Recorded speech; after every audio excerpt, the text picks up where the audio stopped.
Salut tout le monde, j'espère que vous allez très bien. Bienvenue dans cette nouvelle vidéo, une seconde vidéo sur la Coupe du Monde des clubs, où j'ai envie de vous parler en fait du futur de cette compétition.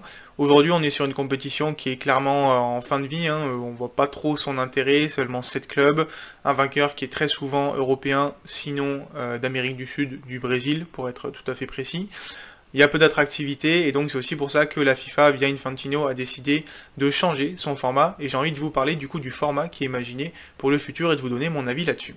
Donc en 2016, la FIFA est bien consciente du manque d'attractivité de sa compétition et dans un objectif évident de promouvoir le football, l'intégrité des joueurs et pas du tout de se faire du pognon, ils réfléchissent en 2016 à une extension de la compétition à 32 clubs avec une première date cible en 2019. L'objectif affiché forcément c'est une compétition plus équilibrée, plus attrayante mais surtout qui va attirer bien plus de diffuseurs et donc bien plus de manne financière.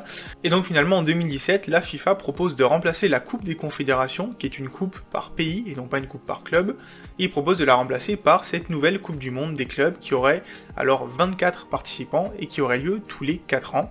À ce moment-là, l'ECA, donc qui est l'association des clubs européens, est opposée et donc finalement en 2019, la décision est validée par la FIFA. Il y aura une Coupe du Monde des clubs élargie à 24 tous les 4 ans avec une première édition en 2021 en Chine.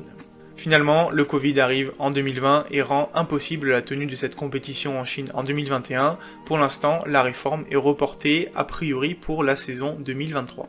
Alors maintenant, on va rentrer dans le format qui est imaginé pour cette compétition à 24 clubs. On parle donc de 8 groupes de 3 où les premiers de chaque groupe seraient qualifiés pour ensuite faire des quarts de finale, demi-finale et finale en match à élimination directe. Et donc là, on se rend compte que l'intérêt principal de la compétition, c'est surtout de rajouter des matchs entre gros clubs et de générer plus d'argent. C'est dans la composition de ces 24 clubs. Il y avait un article de RMC Sport et Pierre Rondeau qui détaillait globalement la composition de ces 24 équipes. On aurait 8 équipes européennes et 6 équipes de la CONMEBOL, donc 14 sur les 24 équipes, et il ne resterait que 10 places pour les 4 autres confédérations. Donc voilà, un peu comme sur le format de la Ligue des Champions, les gros s'en feront plein les poches, et pour les autres, on laisse des miettes. Au niveau de la composition, donc sur l'UEFA, ce seraient les 4 derniers vainqueurs de la Ligue des Champions et de la Ligue Europa.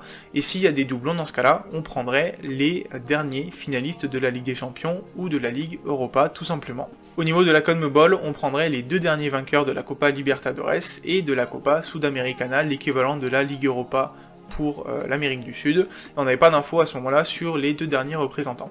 Au niveau de la CONCACAF, donc l'Amérique du Nord, ce serait le vainqueur et le finaliste de la dernière édition de la CONCACAF qui serait qualifié. Pour la dernière équipe, pas de certitude, mais a priori ce serait le vainqueur de la MLS, donc la Ligue américaine. Là où on sent un petit peu l'usine à gaz, c'est quand on compare pour la CAF et l'AFC, donc l'Afrique et l'Asie, ils ont le même nombre de représentants, 3, mais pas sous le même format. Pour l'Afrique, ce serait le vainqueur et le finaliste de la dernière Ligue des Champions africaine, et la 3e place, ce serait un barrage entre les 2 demi-finalistes, alors que du côté de l'Asie, ce seraient les 2 derniers vainqueurs de la Ligue des Champions asiatique, et la dernière place serait attribuée à un barrage entre les 2 derniers finalistes de la Ligue des Champions asiatique justement. Enfin, il reste l'OFC, donc la Confédération Océanique, qui n'a qu'une place, et en fait c'est même pas sûr, puisque ce serait un barrage entre le vainqueur de la Ligue des Champions océanique et le champion de Chine, puisque c'était le pays représentant, donc l'Océanie ne serait normalement même pas représentée, alors que dans le format actuel de la Coupe du Monde des clubs, il n'y a que 7 clubs, il y a quand même une place qui est forcément attribuée à l'Océanie. Alors maintenant, je vais prendre position quand même sur ce nouveau format et sur la compétition en général. Honnêtement, la Coupe du Monde des clubs telle qu'elle est faite actuellement, pour moi elle a quasiment aucun intérêt, il y a seulement 7 clubs, quelques matchs, très peu de diffusion, très peu d'intérêt sportif non plus. On prend par exemple Chelsea ou même le club du Brésil, Palmeiras, qui va devoir se déplacer jusqu'aux Émirats Arabes Unis pour seulement 2 matchs. Voilà, je vois pas forcément d'intérêt à cette compétition. Alors dans ce cas-là, il reste 2 options, soit tu supprimes la compétition, ce qui d'un point de vue écologique pour le coup aurait plus de sens, soit tu la conserves et tu changes son format, ce qui a été décidé. Alors pour le coup, moi j'ai toujours été intéressé par cette idée de Coupe du Monde des clubs. Le fait de la réaliser tous les 4 ans, ça la rend un petit peu plus rare, donc ça peut rajouter un petit peu d'intérêt. Et le fait que ce soit une compétition où il y aurait quand même plus de matchs, donc 5 matchs pour le vainqueur, une phase de groupe, puis une phase éliminatoire, ça peut rajouter de l'intérêt, pourquoi pas. Maintenant, si on prend un petit peu de recul sur cette compétition, je vois difficilement comment on peut y être favorable pour plusieurs raisons.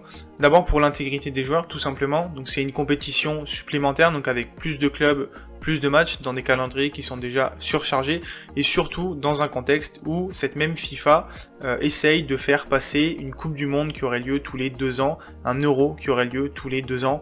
Donc là, on arrive sur une explosion de matchs totalement démentielle. Ça voudrait dire qu'en fait, après chaque saison, chaque été, il y aurait une compétition internationale, mais en plus, tous les 4 ans, on aurait, juste avant cette compétition internationale, une compétition internationale de clubs qui se déroulerait pendant quelques semaines, voire un mois.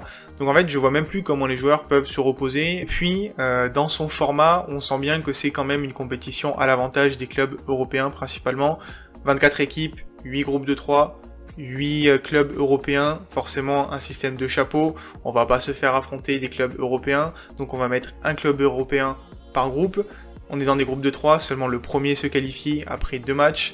À peu de choses près, moi je peux vous faire le scénario, il va bien y avoir 6 équipes sur 8 qui vont se qualifier, qui seront européennes, et donc en fait c'est un nouvel épisode de la Ligue des Champions, mais déplacé dans un pays du Golfe ou un pays asiatique pour développer ces marchés émergents. Et donc on est encore sur les mêmes clubs, les mêmes très gros clubs qui voulaient par exemple faire une Super League, qui auront des matchs supplémentaires, qui auront donc des revenus supplémentaires pour se créer des équipes toujours plus grandes avec toujours plus de grands joueurs, et ça va encore une fois agrandir ce fossé entre très grands clubs et les autres tout simplement. Donc moi j'ai du mal à y être favorable. Il y a également 2 autres éléments moi qui me gênent. Le premier, c'est tout simplement le format des qualifications, où en fait d'une confédération à l'autre, c'est pas du tout les mêmes clubs qui sont qualifiés. Moi ça me paraît quand même assez bizarre. Et puis il y a le fait qu'en fait cette compétition, elle prendrait la place donc de la Coupe des Confédérations, qui était une compétition par nation. Et en fait ça marque encore une fois le terrain que gagne petit à petit le football de club par rapport au football de nation. Et moi ça me gêne un petit peu parce que je pense que l'essence du football c'est la Coupe du Monde, l'Euro, la Copa América, etc. C'est le football de pays. Alors c'est pas forcément l'avis de tout le monde, mais le fait de voir des compétitions de pays remplacées par des compétitions de clubs pour des raisons principalement financières, ça me gêne un petit peu. Et en fait ça me permet aussi d'enchaîner avec les supporters, ceux qui consomment le foot, ceux qui font vivre le foot finalement, parce que si personne ne regarde la télé, il n'y a pas de droit télé finalement. Et ben pour eux ça va être une overdose de football pas possible, et de football de club principalement. Si on prend un club, je sais pas, de Ligue 1 typiquement, ou même on va dire un club espagnol, il y a son championnat, donc à 20 ou 18 clubs éventuellement.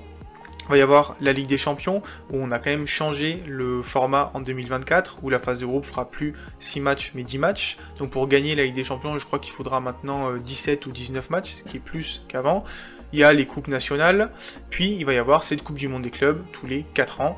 Donc voilà, ça devient une overdose, on risque d'avoir du football tous les jours, tout le temps. Et on l'a senti ces derniers temps, à force d'avoir trop de football, les gens finissent par s'en désintéresser. Et en même temps, je trouve que c'est un sujet très intéressant parce que ça doit vraiment poser la question de quel choix il faut faire pour respecter tout simplement l'intégrité des joueurs. Je pense que cette Coupe du Monde des clubs, elle peut avoir le mérite d'exister, même si j'en changerais le format personnellement, mais à côté, il faut supprimer ou réduire des compétitions. Les championnats à 20 clubs, est-ce qu'il ne faut pas les passer tous à 18 par exemple? Les coupes qui sont en trop, est-ce qu'il ne faut pas les supprimer? Je pense à la Carabao Cup en Angleterre, qui pourrait subir le même sort que la Coupe de la Ligue, par exemple, pour réduire un petit peu le nombre de matchs. Ce délire de Coupe du Monde et d'Euro tous les 2 ans, je pense qu'il n'y a même pas besoin d'en parler. Tout le monde est contre, sauf ceux qui veulent se faire de la thune dessus. On a également la Ligue des Champions. Alors, on a esquivé la Super League, mais on a quand même gagné au final la Ligue des Champions en 2024. Plus de matchs, voilà, moi j'en suis pas forcément fan, je suis plutôt opposé à cette Ligue des Champions là. Il y a également le sujet des qualifications pour la Coupe du Monde qui sont très longues et éprouvantes. Voilà, je pense qu'il y a pas mal d'endroits où on peut réduire le nombre de matchs. Pourquoi pas pour créer d'autres compétitions du coup, mais surtout pour respecter un petit peu l'intégrité des joueurs, je pense que c'est le plus important, et aussi pour que le supporter, lui, ne deviennent pas ennuyés par cette overdose de football. Et donc je terminerai là-dessus. Vidéo un peu différente, du coup c'est une des premières fois où je prends position sur la chaîne sur un sujet qui moi me paraît assez important. J'espère que ça vous aura plu, n'hésitez pas à me le dire en commentaire, à réagir aussi, à me donner votre avis, je suis très preneur d'échanger avec vous sur ce sujet. N'hésitez pas du coup aussi à liker la vidéo, la partager, vous abonner à la chaîne si ça vous intéresse, que vous avez envie de voir un peu plus de contenu. Je termine avec une question auquel vous vous attendez. Est-ce que vous êtes favorable à cette nouvelle Coupe du Monde des clubs? Et du coup, je vous laisse et je vous dis à très bientôt pour parler foot. Ciao ciao tout le monde.